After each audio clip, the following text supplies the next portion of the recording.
Hello everyone, कैसे हो आप लोग। आई होप कि आज जिसका भी एग्ज़ाम था अच्छा गया होगा। अपने अपने अटेम्प्ट्स बताइएगा। तो मैं अपने एग्ज़ाम की बात करूं तो मेरा एग्ज़ाम आज सेकेंड शिफ्ट में था, 10:30 वाले शिफ्ट में था। 11:30 से स्टार्ट हुआ था और 12:30 तक चला था। तो मेरे जो अटेम्प्ट्स है कुछ ख़ास नहीं है। इंग्लिश में एक्यूरेसी का कुछ पता नहीं है। मैंने इंग्लिश में 25 अटेम्प्ट्स किए हैं। अब इंग्लिश में आया क्या क्या था वो बता दे रहा हूँ। आरसी थे, वर्ड्सवर्थ थे, सेंटेंस रीअरेंजमेंट थे, फ्रेज रिप्लेसमेंट थे, एरर्स के कुछ क्वेश्चन थे, पैराजम्बल्स थे और क्लोज टेस्ट थे।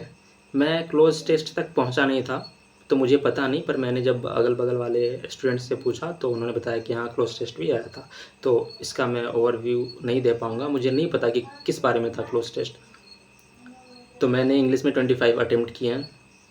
उसके बाद क्वांट का पेपर खुला था और सबसे पहले जो मेरी नज़र पड़ी, सबसे पहले जो ओपन हुआ क्वांट में वो था मिसिंग नंबर सीरीज़। तो थोड़ा सा मैं खुश हो गया था कि चलो रॉन्ग नंबर सीरीज़ नहीं आया है, मिसिंग नंबर सीरीज़ है, ये हो जाएगा। तो उसके 3 ही क्वेश्चन थे, लेकिन चलो ठीक है, पर वो हो गया। उसके बाद मेरे में अरिथमेटिक खुला, मैं लाइन से ही चल रहा था। फिर मैं अरिथमेटिक अटेम्प्ट करने लगा। 3-4 अरिथमेटिक मैंने बनाए, पर उसमें टाइम थोड़ा सा लग रहा था तो मैंने सोचा कि एक बार गो थ्रू कर लेता हूँ पूरे पेपर से, फिर जो मुझे इजी लगेगा पहले उसको बनाऊँगा। तो मैंने गो थ्रू करना स्टार्ट किया। फिर मुझे मिली डी आई मैंने देखा डी आई ईजी थी। डी आई जो था वो पहला जो था वो बारग्राफ डी आई था, जिसमें कि टोटल मेल और फीमेल्स की वैल्यू दी हुई थी और दूसरे वाले में मेल का परसेंटेज था, तो हमें फीमेल की वैल्यू निकालनी थी और वो डी आई बन रही थी। तो वो मैंने कंप्लीट किया। उसके बाद लाइन ग्राफ की एक आई थी डी आई, उसमें भी क्या था कि 5 शॉप्स था ABCD करके, और टोटल मैन्युफैक्चरिंग शायद दी हुई थी और सोल्ड का परसेंटेज था और अनसोल्ड निकाल के फिर उसको सॉल्व करना था। तो वो भी इजी था, वो बन गया था हमारा। तो ये दोनों सॉल्व करके फिर मैं आता हूँ अरिथमेटिक पे। फिर अरिथमेटिक्स के 4-5 क्वेश्चन सॉल्व करता हूँ।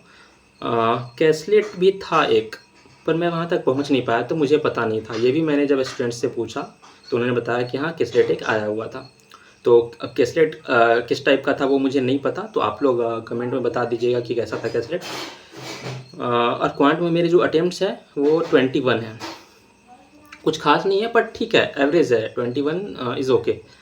अब बात करते हैं रीजनिंग की। तो हमारे सेक्शन मतलब हमारे शिफ्ट जो सेकेंड शिफ्ट था उसकी रीजनिंग मैं बोलूँगा मॉडरेट लेवल की थी, इतना इजी नहीं थी। मिसलिनियस बस 2 आए थे और सब पजल और सीटिंग अरेंजमेंट से भरी भरी हुई थी। मैंने पूरे पेपर में पहले मिसलिनियस खोजा, मुझे बस 2 मिले, मैंने उस दोनों को पहले अटेम्प्ट किया। फिर अब तो कुछ बच ही नहीं रहा था पेपर में, तो अब करना क्या है, अब या तो पजल उठाओ, सीटिंग अरेंजमेंट उठाओ, ब्लड रिलेशन उठाओ। ब्लड रिलेशन मैं शुरू में उठाता हूँ नहीं, क्योंकि अगर फंस गया तो फिर टाइम वेस्ट हो जाएगा। तो मैंने सबसे पहले एक पजल उठाया, 7% वाला था वो, जिसमें 2 वेरिएबल्स थे, एक पर्सन और कलर। तो वो बन गई थी, मेरी पॉसिबिलिटी बनी थी, 3 पॉसिबिलिटी बनी थी, पर वो बन गई। उसके बाद जो मैंने अटेम्प्ट किया था वो था फ्लैट फ्लोर बेस्ड जो पज़ल आई थी, वो था जिसमें 3 फ्लोर्स दिए हुए थे। तो एक्चुअली मैं मॉक में ये वाले पज़ल शुरू में अटेम्प्ट नहीं करता हूँ, पर मुझे वहाँ और कोई दिख ही नहीं रहा था इससे ईजी। ये 3 फ्लोर का ही था, तो मैंने इसको अटेम्प्ट किया और ये बन भी गया, ईजिली बन गया था। इसके बाद फिर मैंने मंथ वाइज वाला था, उसमें 9 मंथ दिए हुए थे, तो वो अटेम्प्ट किया, ये भी बन गया मेरे से। तो 3 पज़ल मैंने बनाया।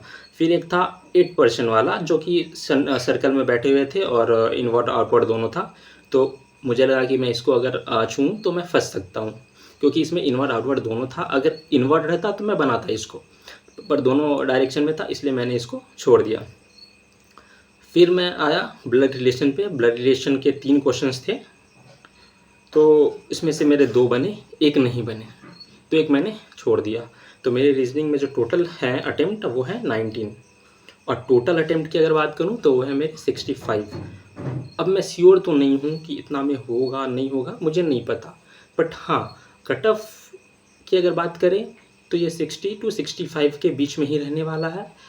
क्योंकि मेरा इंग्लिश में क्या एक्यूरेसी है वो मुझे भी नहीं पता, तो मैं नहीं बता पाऊँगा कि मेरा हो पाएगा या नहीं।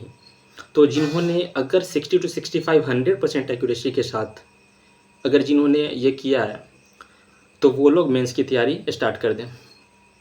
अभी मैं भी मेंस का ही पढ़ूँगा, क्योंकि अभी IBPS प्रीलिम्स देना है, और जिसका अगर ये एग्ज़ाम प्रीलिम्स अच्छा नहीं गया है, जिसके कम अटेम्प्ट्स हुए हैं और उन्होंने अगर IBPS वाला PO वाला भी फॉर्म फिल किया है, तो वो प्री पे ध्यान दें अभी।